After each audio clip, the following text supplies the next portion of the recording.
Director Paul, the meeting is now live. I'm sorry? The meeting is now live. Thank you. Thank you, Sarah. So I'm calling Thank you. this meeting of the Administrative Committee to order. Let's do the roll call, please. Director Paul, Here. Director Anderson, Here. Director Edwards, Here, There he all is. present.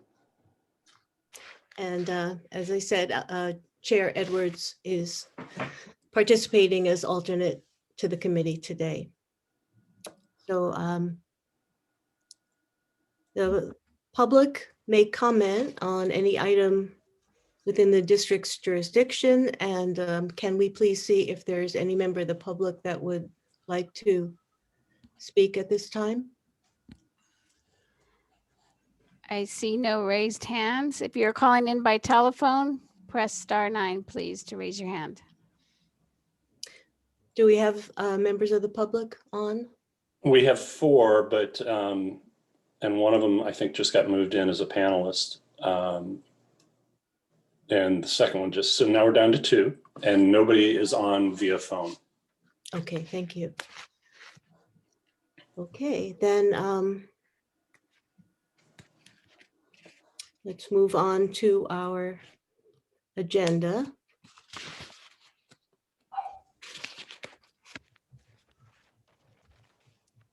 So the first item is the minutes from the February meeting. There was no committee meeting in March, so we have the minutes of the February 10th committee meeting. I have just a couple typos that I noticed, so I will on item 7 on the minutes. My last name is misspelled It is. twice. Yes. And that's the only correction I have. Do the other directors have any corrections? I did not find any. Any staff member? Okay, and I move that we adopt not adopt the minutes, approve the minutes. Second, Beat ya. Okay, let's have a vote, please. Director Anderson, Yes. Director Edwards, yes, Director Paul. Yes. Okay. Minutes are adopted. Next item is to consider an amendment to the contract with RJA Management Services for facilitating our strategic planning. And there too, I noticed a typo in the word strategic typo. Let's correct that for the board meeting. oh, strategic, yeah, Strategic. Hey, Maybe- that's a new word. will do. Okay, What's so about- this item, yeah, this item is being brought to you. I think the explanation is there, but just by way of explanation, we amended the contract to extend the termination date. That was Amendment 1. Amendment 2 was to increase it to the fully authorized amount that the board had previously authorized. So when we did the contract in the first amendment, it was for like 9,800 roughly, which was a budgeted amount, but because of the passage of time,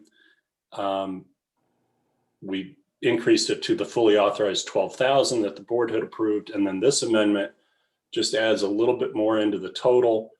I do not believe we need the full 15,000, but, and we've pretty much wrapped everything up. There will maybe be another hour of Dr. Garcia's time on this topic, but the mission, vision and values and the goals will come to you for discussion and approval at the board meeting next Monday. So this should be all wrapped up, but we couldn't fit all his hours in under the $12,000 authorization because we had 4 new board members that needed to get interviewed because we kept expecting COVID to pass, and of course it didn't. And so his level of work was intensified vis-a-vis his budget. But that's what this is for. Dave, did he have to re-interview the directors he had already interviewed? No. Okay, so how many additional interviews did he just had to do 4 additional interviews? Let me check that. It could be 5. So it's you 2, Safwat, and Mayor Roberson. So no, it was 4. Okay. Any questions or comments from the directors? So, I go ahead, Amy. was just going to say I move approval. Okay, I'll second. On the second, Dave, this not including, will he be at the 19th board meeting? Would he be in that? Would you like him to be at it? Well, if you think an additional hour is going to be used on this, wouldn't it be useful to use it with the board? Yeah, Or- I'll contact him and see if he's got the availability, and I'm sure he does. Yeah, so we'll- we can wrap this up.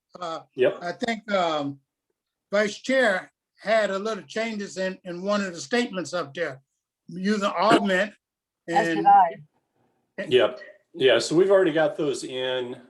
Mary Adams had a very busy week last week, so we didn't get hers fully in until Thursday.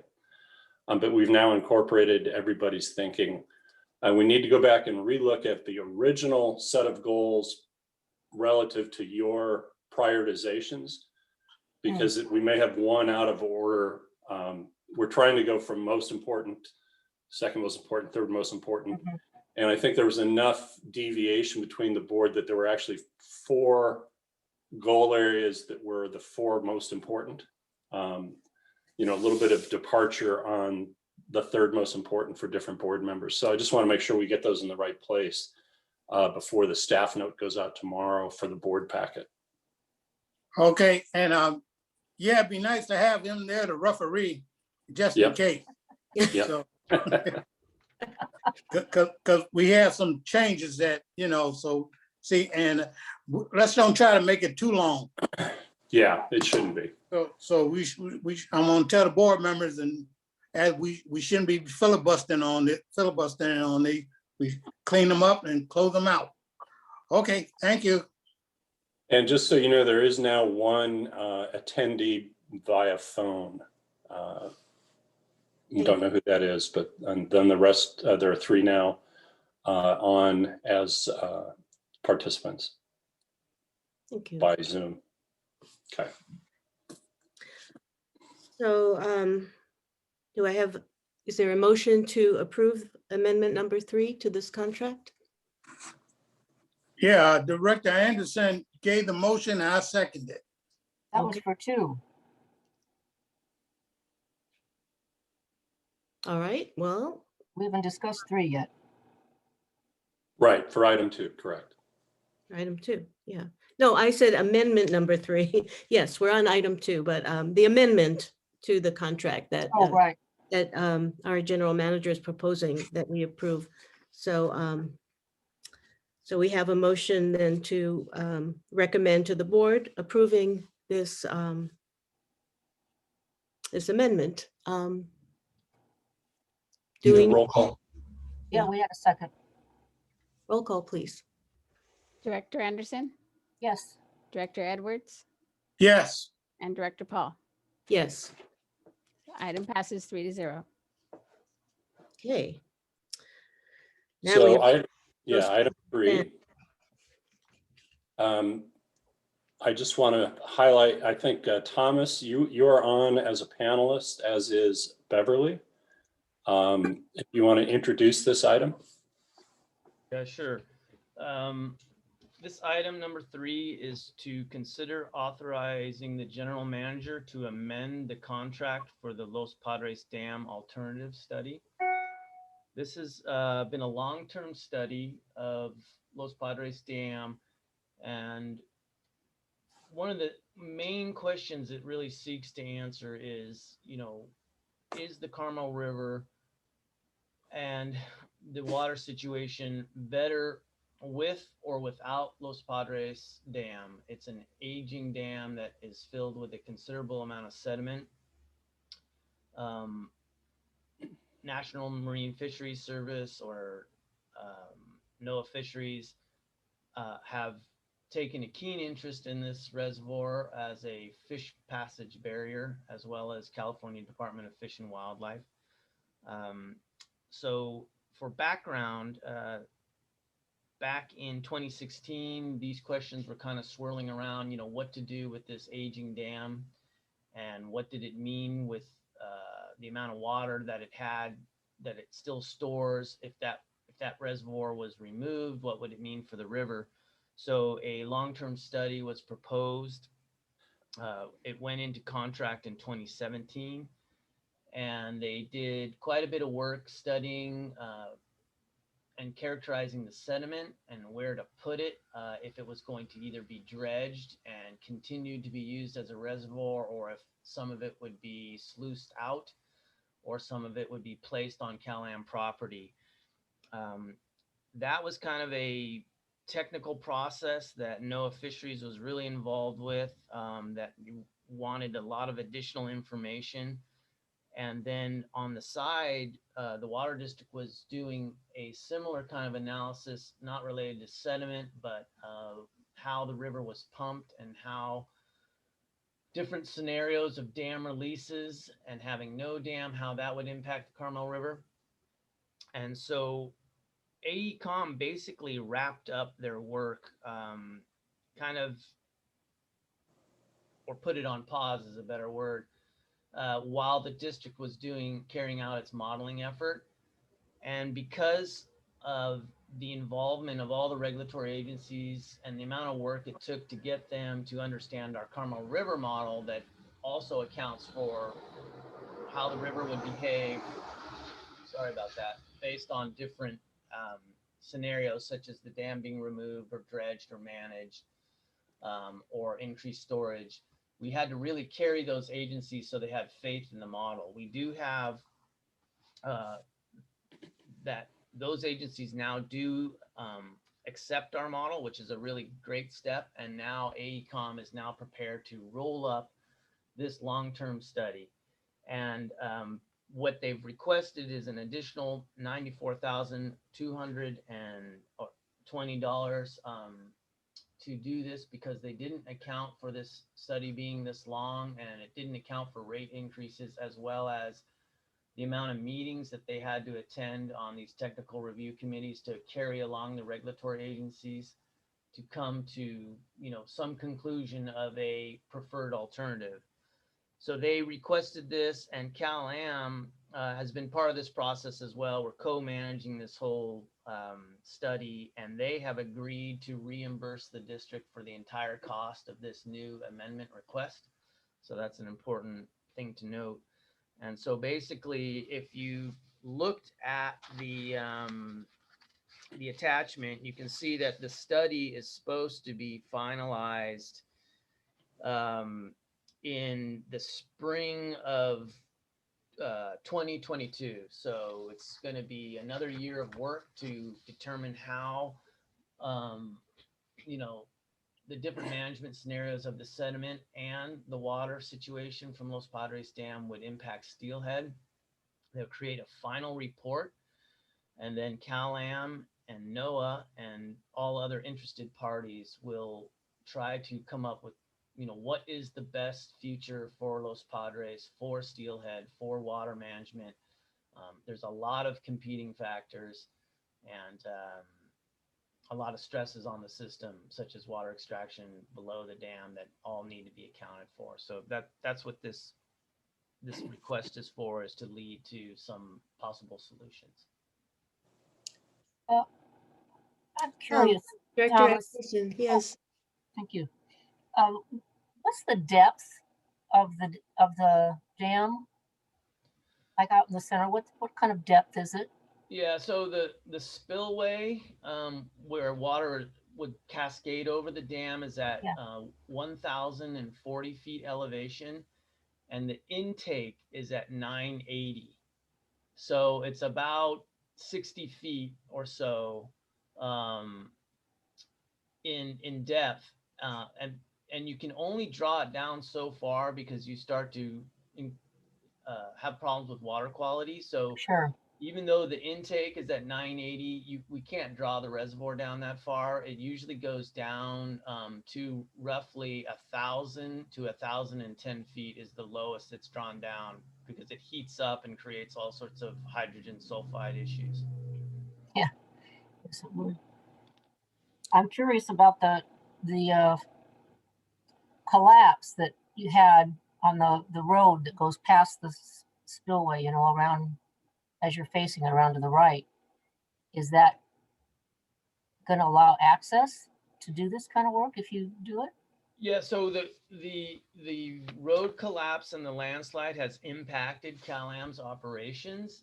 Their 980 intake has been compromised by that landslide underwater. So they're doing and planning for a retrofit of how to release water. They had to put in a temporary emergency siphon that is now siphoning the water over the top because they can't release as much out of that 980. So they're going to relocate the 980 outlet. But this study, it would look at some of these things, but it's really looking at fish passage. It really is trying to understand how much of a barrier Los Padres is to steelhead and how much does it threaten the population. It also looks at the value that the water has for steelhead, because if you're releasing water in the summertime from the reservoir, that improves the habitat downstream for steelhead that are rearing. So it's not an easy question to answer. Yeah. The removal of San Clemente Dam was a little more straightforward because it didn't store water, so it was huge fish passage barrier filled with sediment, and finally the powers to be decided to get rid of it. Whereas this one's a little bit more dicey. And that's why there's this long-term study that's trying to incorporate NMFS's own data, our data, and all the different management actions that could potentially happen. Thank you. When did you say the dam was built, Thomas? The dam was built in 1948/1949. And, there were several fires in, the 1970s. There was a marble cone fire, and, some of it filled in with sediment associated with that fire. And there's been other fires and natural sediment transport that slowly, fills up the dam with sediment. But it still has, a water storage component that is, fairly valuable. I have a couple questions. Do we now have the input from the fisheries service and the CDFW? Do we have from them now the input that they wanted to provide? What we have is their comments and requests regarding technical aspects of the study and the modeling. And I think that they're comfortable with the approach. What we're still waiting for is their final technical document related to the steelhead population surveys and tagging. So they have a separate crew of people that are studying the steelhead population by counting the fish at these fish counting arrays. And so they're trying to understand, how the fish are moving into the system. They're using our tags and their own tags. They did tag fish above the reservoir, and there's been fish tagged up and down. And so they're trying to just gather the last pieces of how the fish are navigating from above the reservoir and down when they're traveling back to the ocean versus also navigating their own fish ladder and fish trap. Have they told us when they expect to be able to give us that, So it's supposed to come out in May, and then that would be forwarded to AECOM. And that's why AECOM's like, look, we're not going to even ramp up until we have all the information, because there's costs associated with false start. And so we're right at the edge, and I just got an email from the project manager requesting me to reach out to NOAA Fisheries to confirm that portion of the study would be released so that they can roll it up in their analysis, because they don't want to get the team assembled and then not have the necessary pieces of the puzzle. Okay, well, I hope that works out, that we get the information, when we're expecting it. I just want to make one brief comment on you mentioned that CalAm would reimburse the district for this expense. So I assume that means that CalAm's ratepayers are going to pay for it ultimately. That's correct. We're talking about, isn't it? Yes. Okay. And So- it was part of the general rate case that's currently being heard. Oh, and since it's part of it, let's make sure that we're going to get this done before the board meeting. So let's start making some emails and whatever you need to do to say we're about to approve this $94,000. And we need some assurance because we're going to get it done. We're going to get it done. These holdups doesn't make sense. So Thomas, or better yet, general manager, make a Yeah, phone call. Yeah, it's been one giant holdup, just because of the sequencing of events and then the some personnel changes where some of the regulators wanted to spend a greater amount of time on it. So yeah, it's not been the poster child for an organized calendar, to be honest. Right, so, I know we got a week before the board meeting. Let's see what we can get done to make sure, because it's gonna be an action item, and the same questions probably get ran across again, because we're about to spend the ratepayers' money and the district money on this, even though they've been reimbursed, we're paying. So let's get this done. Well, and we have spent quite a bit of our own money as well. CalAm has also spent ratepayer money, but it's been joint. And so even with this commitment for the reimbursement, it's, there's still a big ticket that's passed through our fingers that was not reimbursed. And to Chairman Edwards's point, Sarah, if you're listening or making a note, we do want this to be an action item for the board meeting, not a consent item. Right, thank you, Thank you. because we need to be brought up to date on this. And thank you for putting it in the administrative. I move approval. Second, Second, okay, we have whatever. Director Anderson seconds. Roll call, please. Director Edwards, Approval. Director Anderson, Yes, Director Paul. Yes, Item passes 3-0. okay. We are on the treasurer's report. Yep. Suresh, you want to introduce this one? Absolutely. Good afternoon, directors. This is the treasurer's report for the month of February. During the month of February, we issued checks in the amount of $1.278 million. Of that amount, $22,449 was for rebates. If you look at Exhibit 4A, which is on page 19 of the packet, you will see that is the actual treasurer's report for the month. It shows what each of those accounts have in balances at the end of the month. Beginning of the month, we started off with little over $16 million in our bank account, and end of February, we had $15.788 million. Most of it is parked in LAIF and Multi-Securities Bank. That's the MSB Bank, or Multi-Bank Securities. That's the MBS Bank, where we have CDs lettered, and those are giving us some good yield rates. That's one of the reasons why we have them there. But then again, the most of the amount is sitting in the LAIF account. And then we've got some about $2.6 million in the money market account.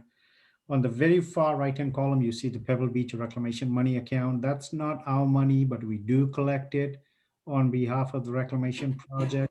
We are on the hook for the notes on the reclamation project, the Pebble Beach Reclamation Project. So we are on the hook for billing the water users for the reclamation project. We collect the water fee and then we turn around and give it to COD, which actually does the operations of the account. So they take the money from us, the water sales, and then they dispose all the bills. So we do show it, but we just show it separately. We don't count it in MPWMT total.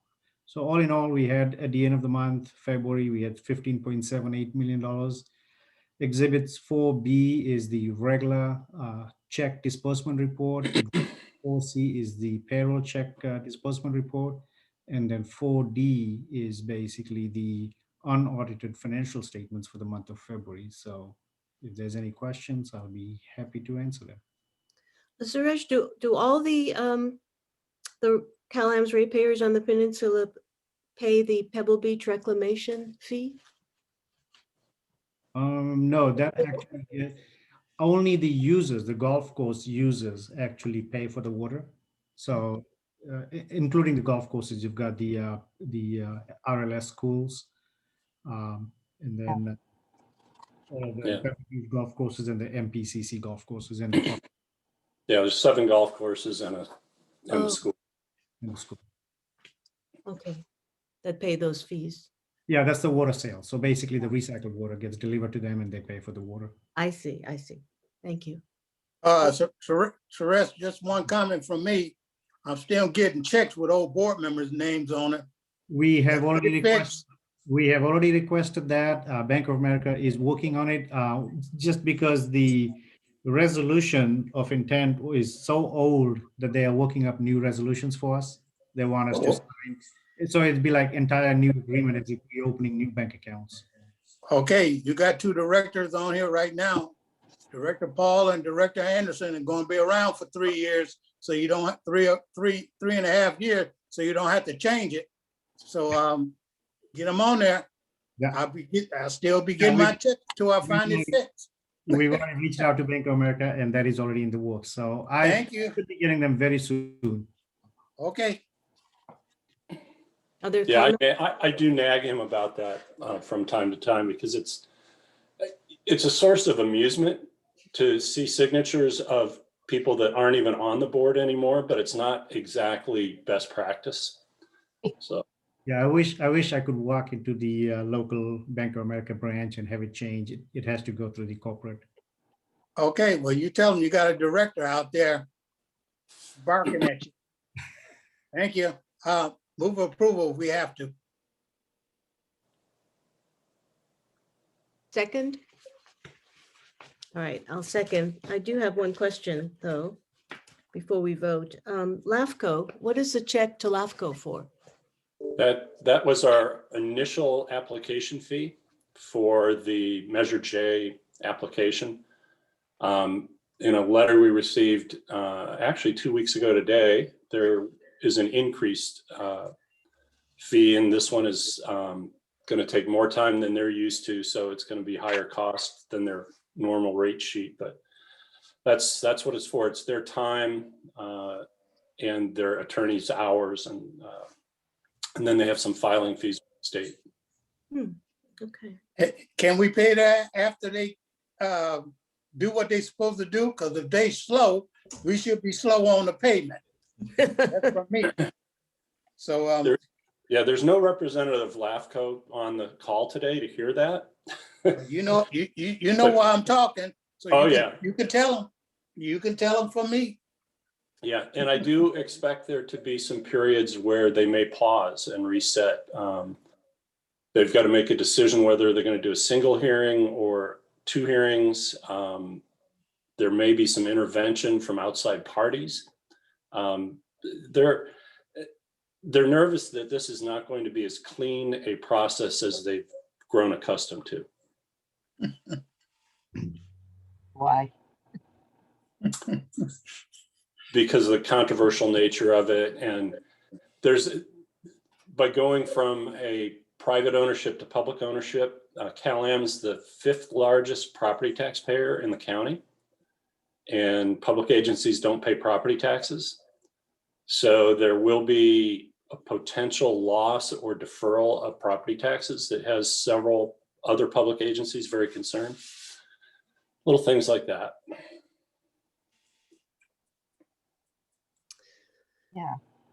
Any other comments or questions? Okay, we can take a vote, please. Roll call, please. Director Edwards, Approval. Director Paul, Yes, Director Anderson. Yes. Item passes 3-0. thank you. Okay, this next item is mostly housekeeping. You'll note that the staff recommendation is to do a 1-year extension. So even though the title says 6-month extension, I'm asking for a 1-year extension, even though the city of Seaside is only requesting a 6-month extension in their letter. And that's because, this was a grant that we made in 2015 and we've extended it twice. They had some personnel changes. So despite the fact that they've said that they're making some significant process and they think that they'll be ready within 6 months, I just didn't want to have to do this again at 6 months and a day. So that's why I'm asking for a 1-year extension. Decision. So, General Manager, how many times can we extend a grant like this? Is it a cutoff there? When do we No. get in trouble? No, we don't get in trouble, but eventually the board could say, hey, look, we've had this hanging out there for long enough now. You're not making reasonable progress. We think we can do something better with that $107,000. So it would just be your discretion to pull it back. I think we give them this one last shot. It's an interesting project. It's non-potable. It's like a standpipe for watering trucks and dust control and things like that. But they currently take potable supply for that purpose. So, one of our key criteria for making these local water project grants has been to move consumption off the potable supply where we can. So if they think they can do it, it's definitely worth the support. And the citizens panel, the Ordinance 152 Citizens Panel has been a strong advocate for these grants as well. But they've really trailed off. There was a lot of interest in 2014, 2013 when we first got started. This has been the last one out there for quite a while. And there's not been that many signs of interest on an annual basis. So we're not even budgeting in our annual budget what we used to budget.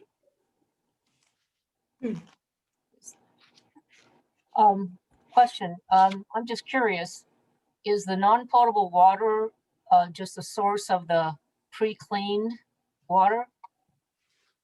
Yeah, and it's, basically it would be from a well that they would develop at the site. This area along Delray Boulevard is, okay, if you know where the Chili's is. Yeah, Canyon Del Rey. Canyon Del Rey, yeah. So between the Chili's and the park is a vacant lot that a developer came in and sunk a well and determined that there's sufficient supply that they can actually treat for a commercial business to go on that site. But, you can see where the watershed is, the old golf driving range, all that water kind of flows down into that watershed underneath Safeway and then out to Laguna Grande. So we're expectant that the well will be productive. It would need treatment to become a potable supply, which would be expensive and difficult to site on that location. Okay, thank you. Dave, just one more thing. Could you put in what you said about extending this, that in the staff report? So when it gets to Seaside, they will understand that the board will not keep extending like this. Yeah.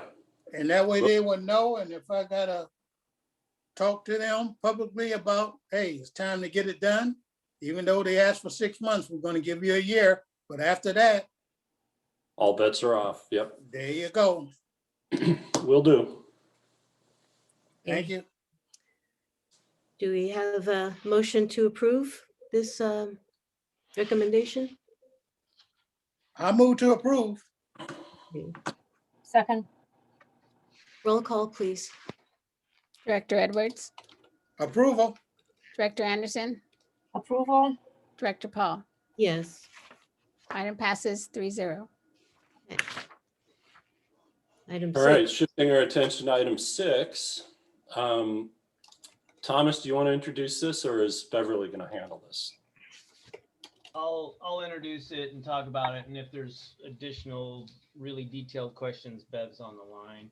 Yeah, Um, okay.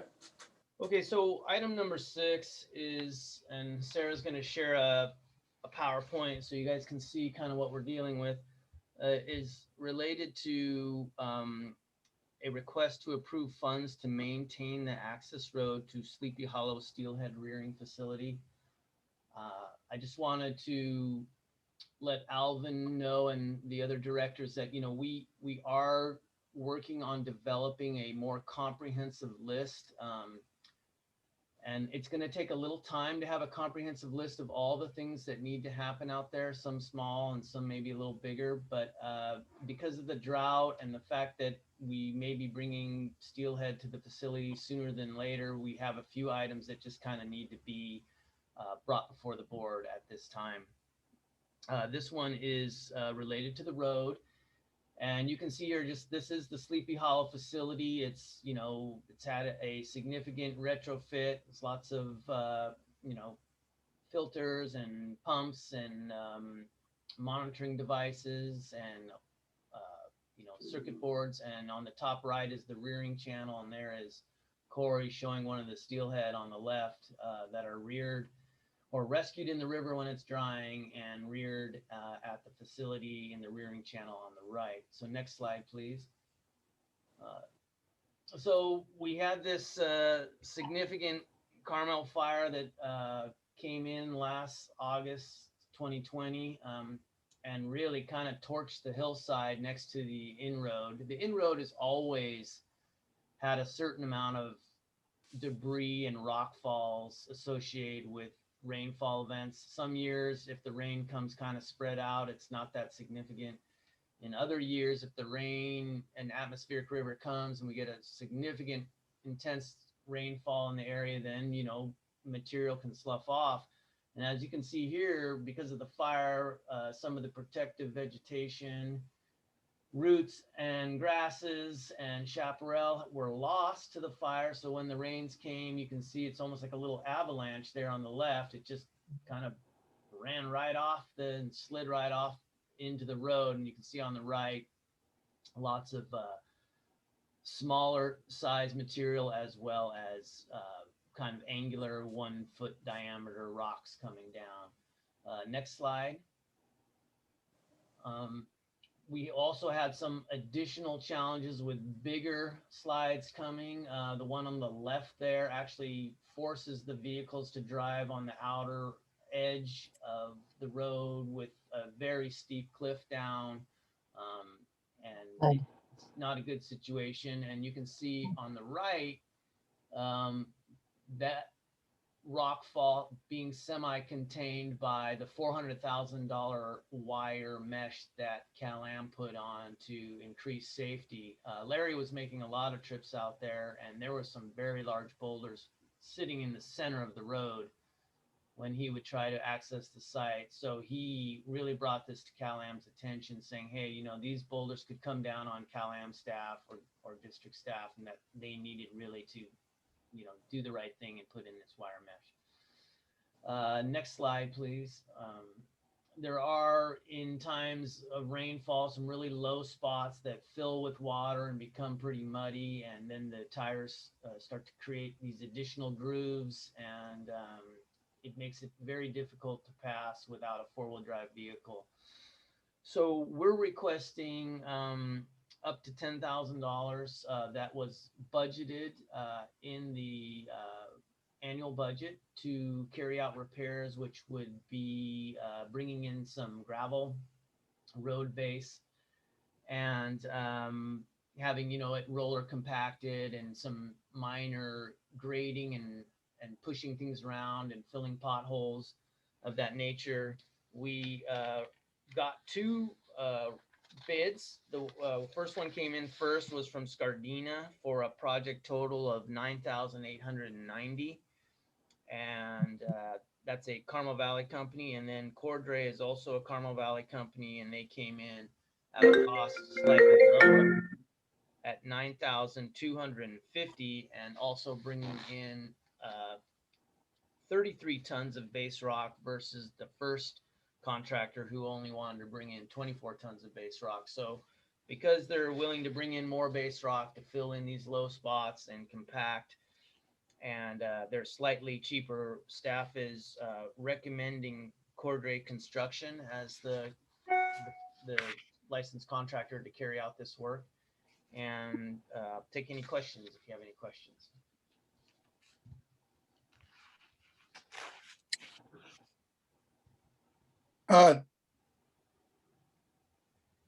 Through the committee chair,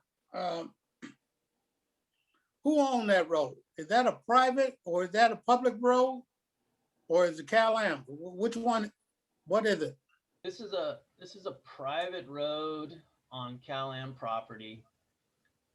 Cal-Am has carried out the, based on what I've seen in the last year, the significant burden of maintaining the road and the cost associated with the wire mesh.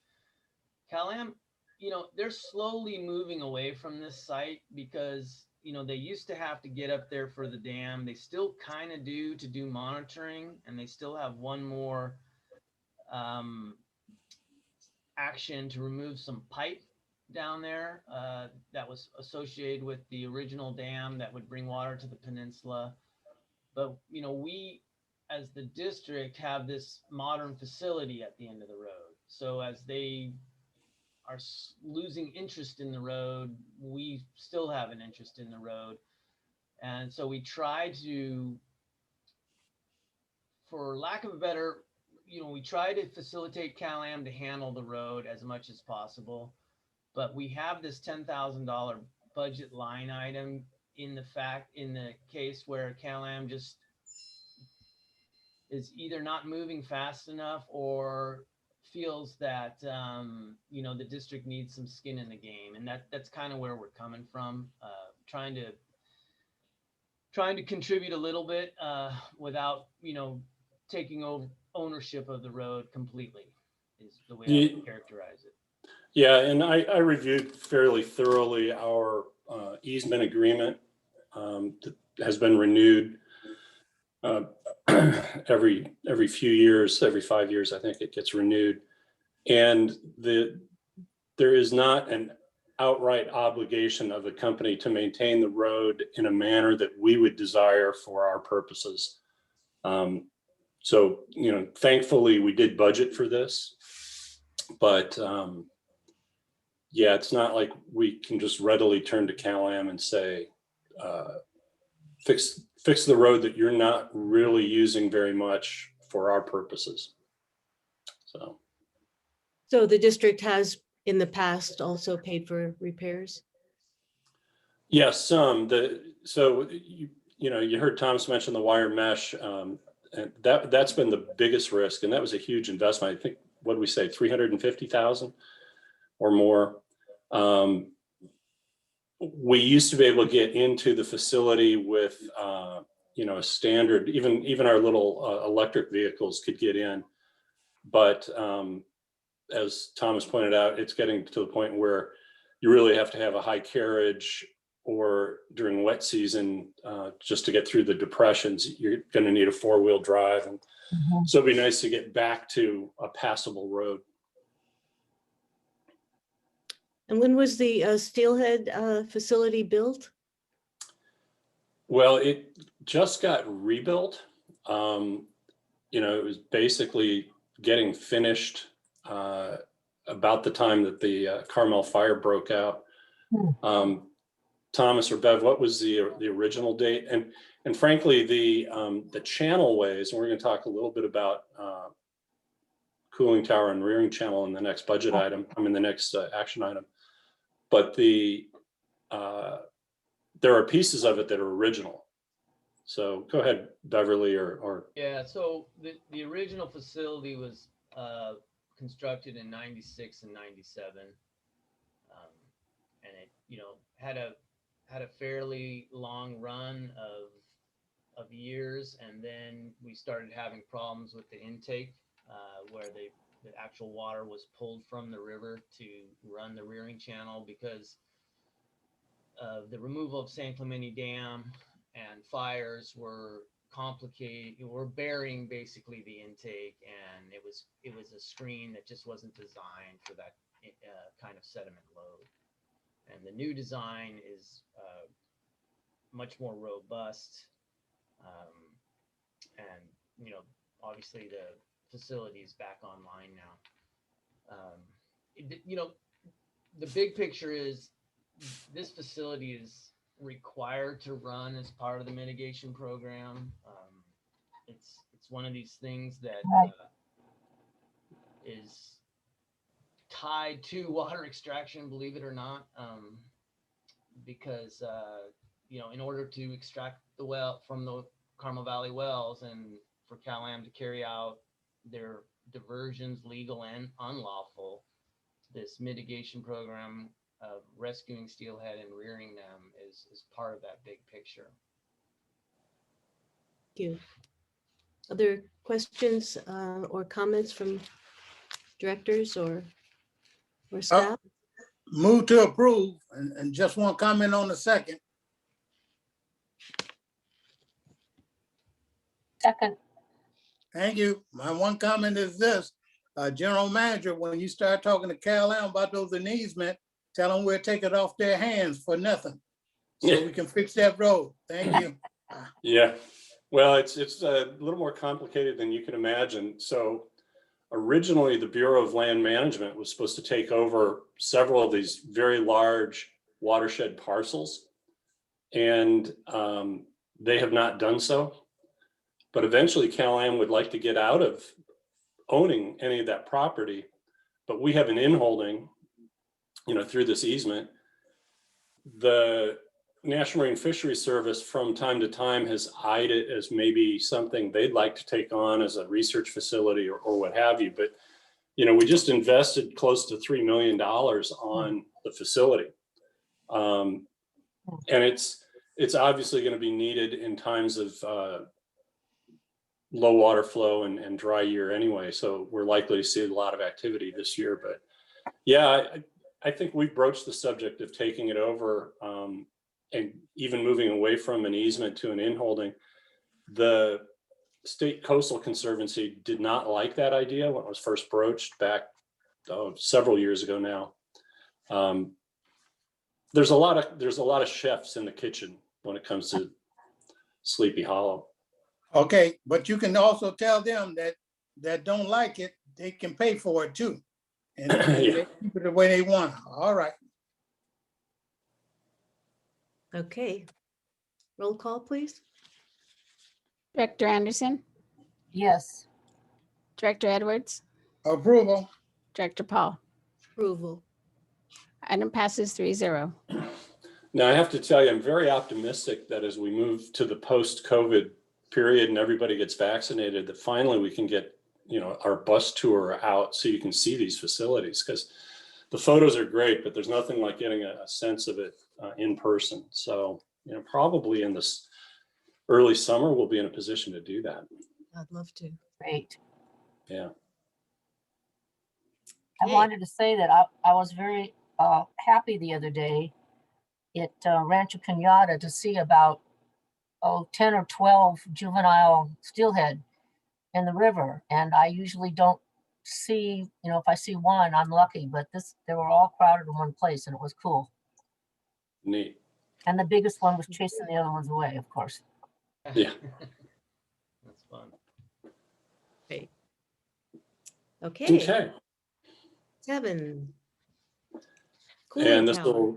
will also be Thomas to start, and Beverly if need be. Okay, so Yeah. this is one of these kind of last items I'm hoping before we get fish in the facility. And this is to consider the expenditure of funds to improve the cooling tower and rearing channel operations at the Sleepy Hollow Steelhead rearing facility. So one of the challenges that we always encounter when rearing fish is water temperature. And so when the fish, the young of the year, the baby steelhead are brought into the facility that are rescued, we have a certain water temperature in this rearing channel, and that is related to the stream channel because we have an intake. And because of releases from Los Padres Reservoir and different things that happen upstream, sometimes the water is, a bit warm. And then if you combine that with a heat wave, you can have really pretty warm temperatures that stress steelhead young of the year to the point where they can actually,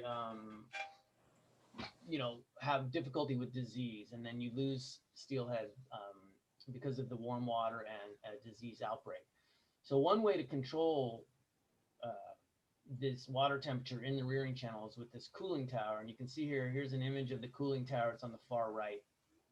So the intake water is actually brought in and it is dropped through the top of this as a fan, runs through this cooling tower, pulling air in, and the evaporative process cools the water. And what we learned last year is that the cooling tower works great with certain temperature ranges, but if you are in the maximum heat wave portion, then it can actually kind of defeat your purposes. So there's a device called a wet bulb indicator that measures the evaporation processes and the temperatures, and it will basically turn off and on the cooling tower when you will actually gain something from it. And so we used to do this by hand, but things change at Sleepy Hollow on a daily and hourly basis related to heat waves. You also have things that happen in the middle of the night where temperature can actually get cool enough in the evening that's when you want the cooling tower to come on. It might be during a heat wave, that might be at 1 in the morning or 2 in the morning. So we spoke with Telemetrics, who was in charge of updating this facility and bringing it into the 21st century with how we could manage this cooling tower. And his recommendation was to put in this wet bulb sensor so that, and then tie it in with all the programming. And there's already a ton of programming that he's done at the facility related to inflows from the river to the rearing channel, through the cooling tower, through the green unit here is the degasser and all these things. So that is where we're requesting. And there's also another part of the puzzle is the meter going into the rearing channel. So the wet bulb installation and routing the cable and reprogramming is for just over $6,000. And installing the meter, which measures the flow into the rearing channel. We had a meter there, but it had a traditional paddle wheel that was getting fouled with any kind of debris that made it into the system from the river. And so we are hoping to do this work before we bring fish so that the cooling tower will function on its own and do the necessary cooling that we hope for, and then kind of pull out the human component of turning it on and off and trying to track temperature during the day. Idea.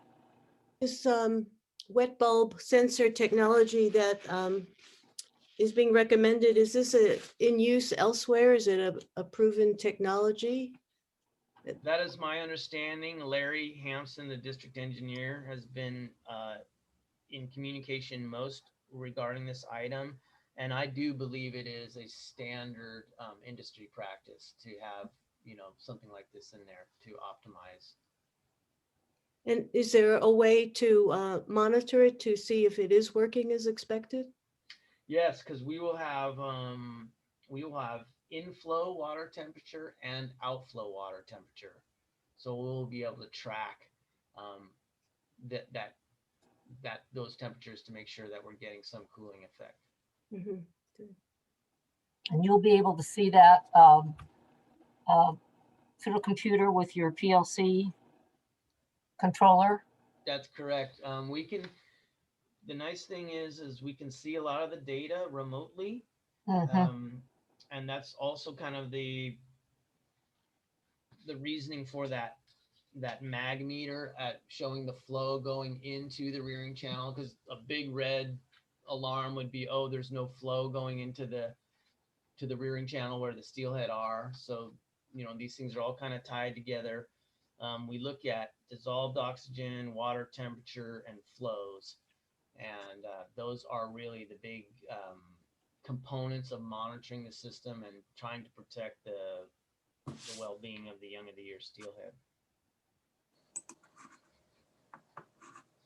Thank you, Thomas.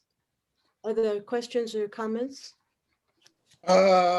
Yes, committee chair. Thomas, how much more stuff out there have to be fixed before we start taking in fish? I believe these two items and some last little calibrations are where we need to be to have fish. Do you have any comments about that, Bev?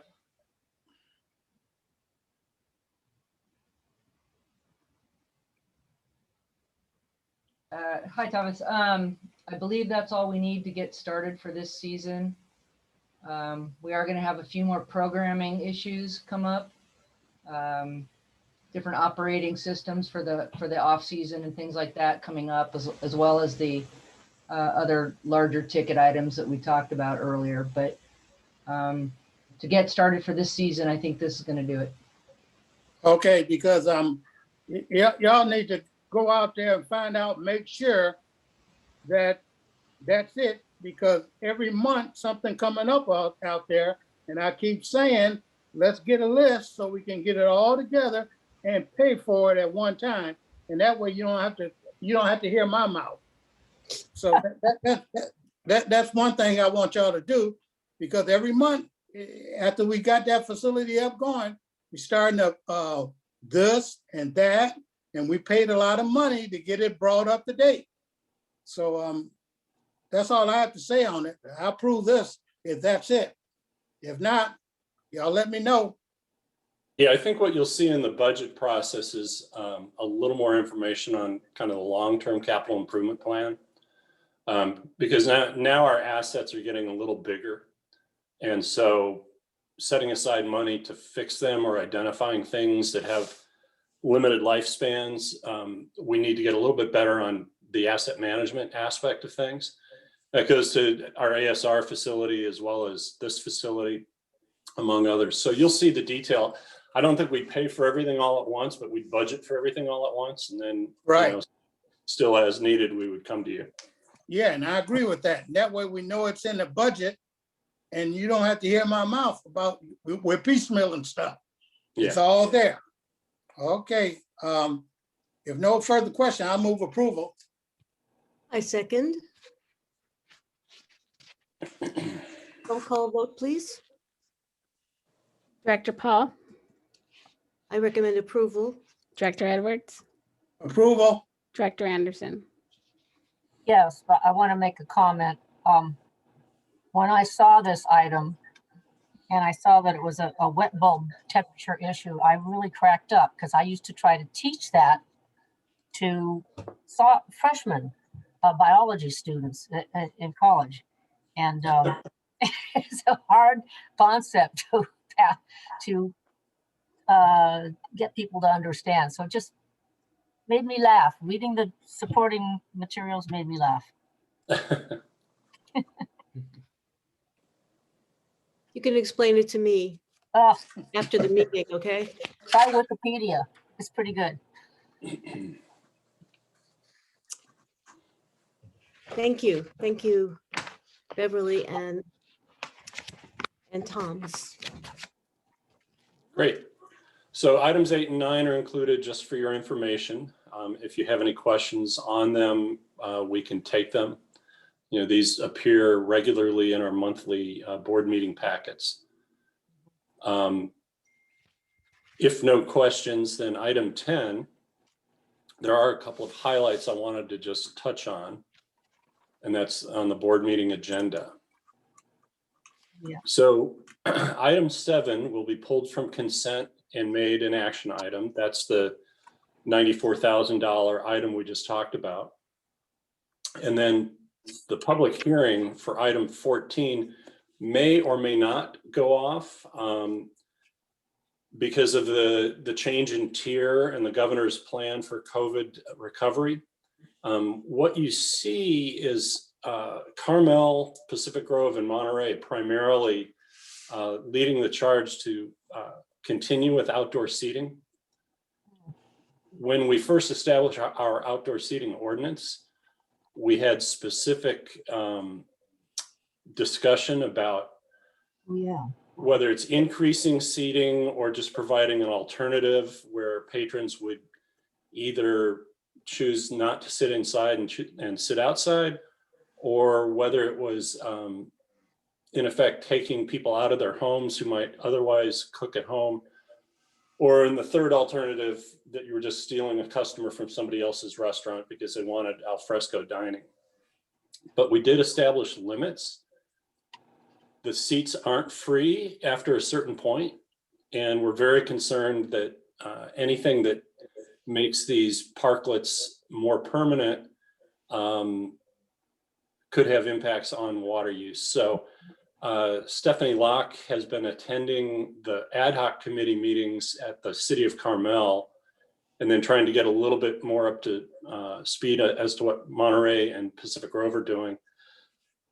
So we may either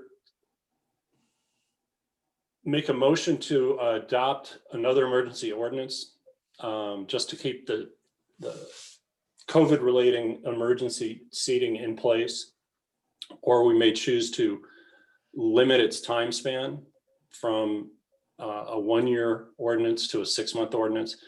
So anyway, it's under development, and we'll let you know at the meeting what we think the conditions are.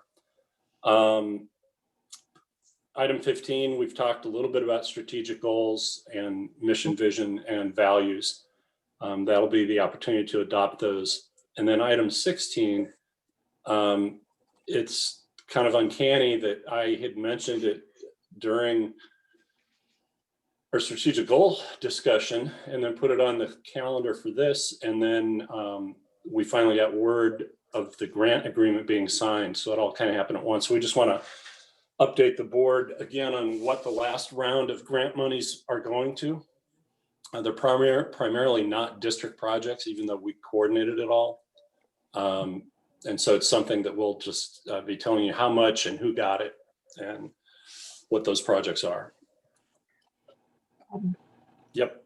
Is there, in terms of item 15, is there some kind of a rule that right now that those will not be used if there's indoor seating, when there's indoor seating allowed? Oh, you mean? Right. Yeah. So item 14. Yeah. So no, our rule is, or has 14. been. Okay.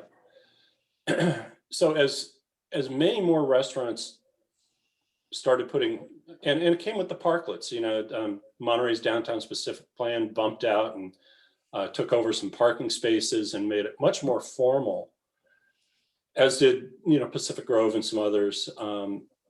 And what we were seeing is that, you know, it was a business practice to increase the number of seats, and the number of seats in some of the cities are covered by the use plan, or I'm sorry, the use permit. So there's a specific number that you're allowed to have. But from our standpoint, in trying to meter out water, we really did have lengthy discussions about, is it a convenience or is it actually going to increase the opportunity for a restaurant to serve more patrons, which would mean an increase in use. So our rule ended up being you could have 50% outdoors of the seat count that you have indoors without demonstrating where that water is going to come from and without paying the district's capacity fees. So normally you would have to have gotten an allocation from your city or local jurisdiction to, you know, put in a brand new restaurant with seats. And we basically said, all right, we're going to say 50% of your seating, if outdoors, is going to be more discretionary, and people will choose outdoors on a nice day, indoors on a bad day. You're not going to get a full year's use out of them because of rainy season and what have you. But anything over 50%, you have to demonstrate where the water's coming from and pay for that permit. Then under COVID, we basically said, go ahead and do your outdoor seats in violation of our 50% rule, because you're going to have no indoor seats. And therefore, it's, division by zero is infinity, and that's not going to work. So this emergency ordinance was simply to recognize that things had changed during COVID, and we didn't want people to get hung up on rule violations when trying to just keep their businesses alive. But where we're at now is beginning to see, the light at the end of the tunnel. And a lot of these cities are saying, oh, we like the ambiance, we like the charm. And then there's people, there's specifically in Carmel, there's a group that says, oh, no, you don't. This is public right of way. And you're giving public right of way to private businesses for their own advantage, or you're serving alcohol on the public right of way. Now we need to really rethink it. And so different cities have had a little bit of different approach, but there is an awful lot of discussion about making it permanent, or at least trying to keep it around.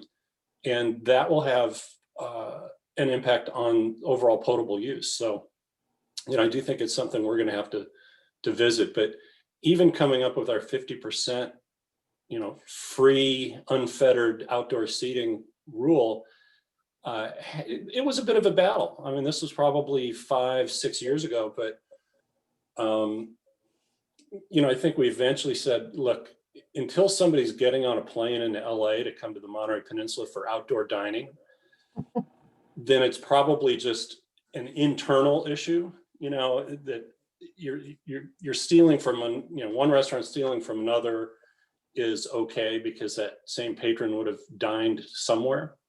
So it's not, we didn't treat it as an overall increase in restaurant consumption. And we did say, hey, if it's a nice day and it drags somebody out of their house, well, typically the washing of dishes at restaurants is actually more efficient than washing dishes at home. So maybe that's not a bad thing either.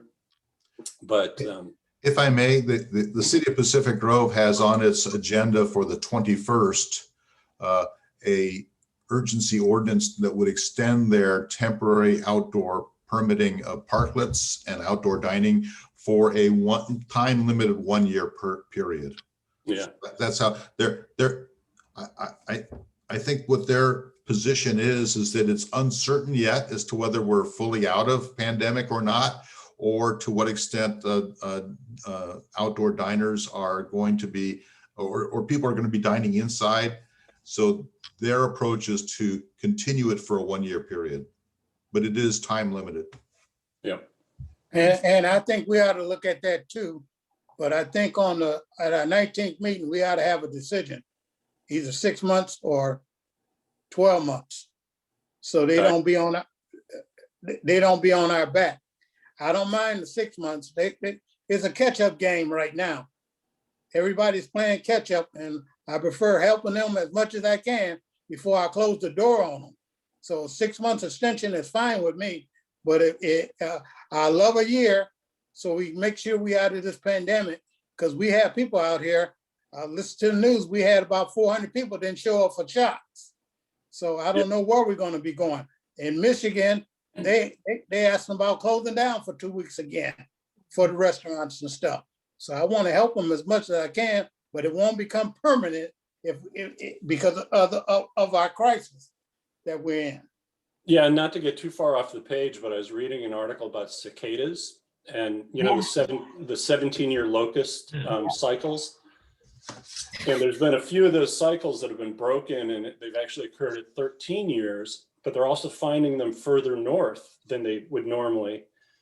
And one of the authors said that the climate of Connecticut is now much like what the climate of North Carolina had been 20 years ago.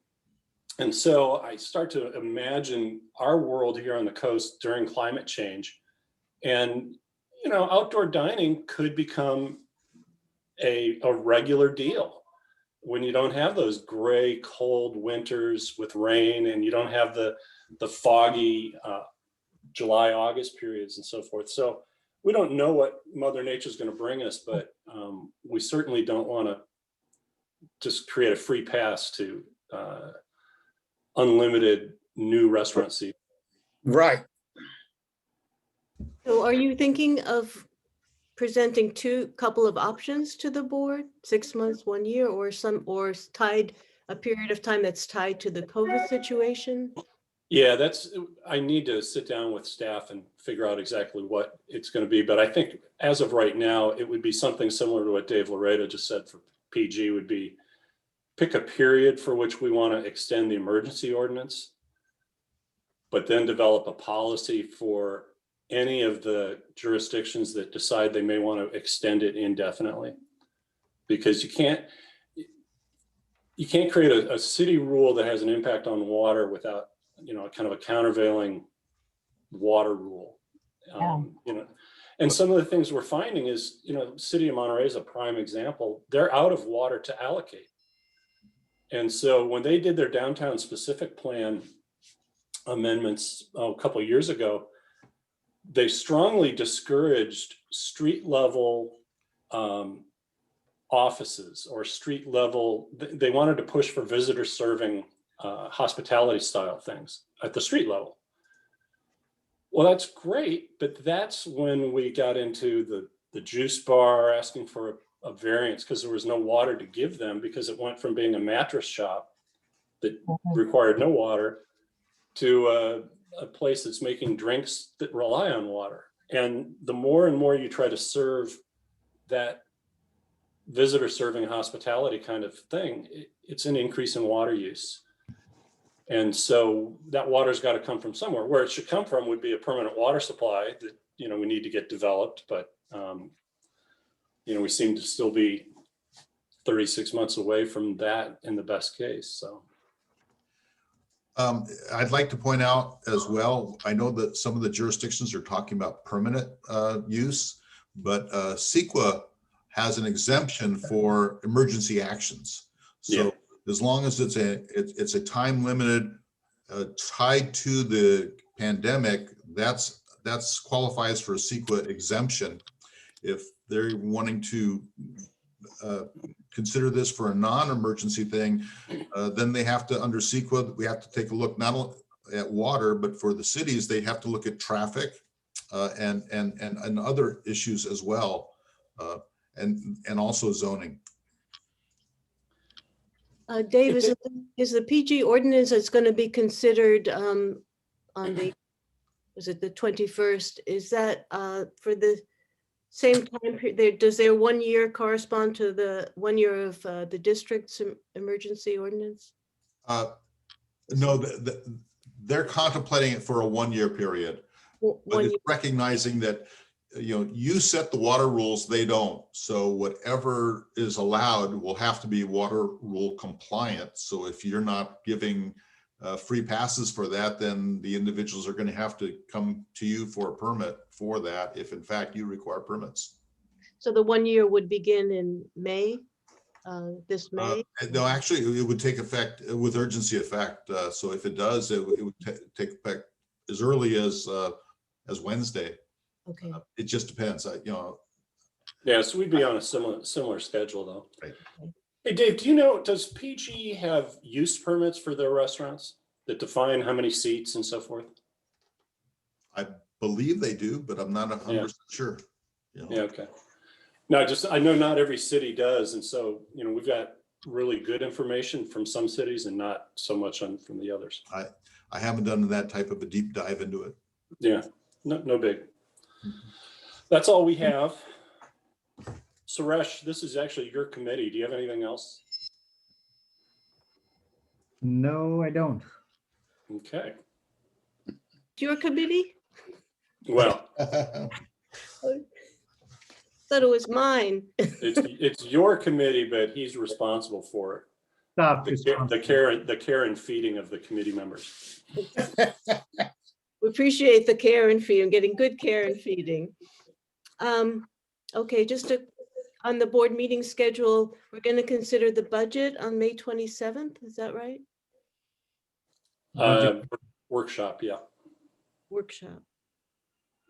Is that the date, Suresh? Yes, it is. Yeah, okay, That's at least that's what's on the schedule. yeah. Yeah. Okay, so will that be a relatively long meeting, you think? We No, I think. we can make it a quick meeting or a long meeting, right? It's as long as the board members want to make it. That's how that goes. Yeah, I think we've done prior workshops in about 2 to 3 hours. yeah, but we also did them in less than 90 minutes too, We so. used to have it as part of the board meeting. And then about 2 years ago, we broke it into a separate workshop. Okay, are there any comments or about the agenda for the board meeting? Anything else directors want to point out, or staff? We're all good. Okay. Then, Hey, everybody. All right, thank you for the invite. meeting I know adjourned. you'll be trying to contact Director Merritt from now on. Have a good evening. Thanks all. Thank you very much. Bye-bye. Hi.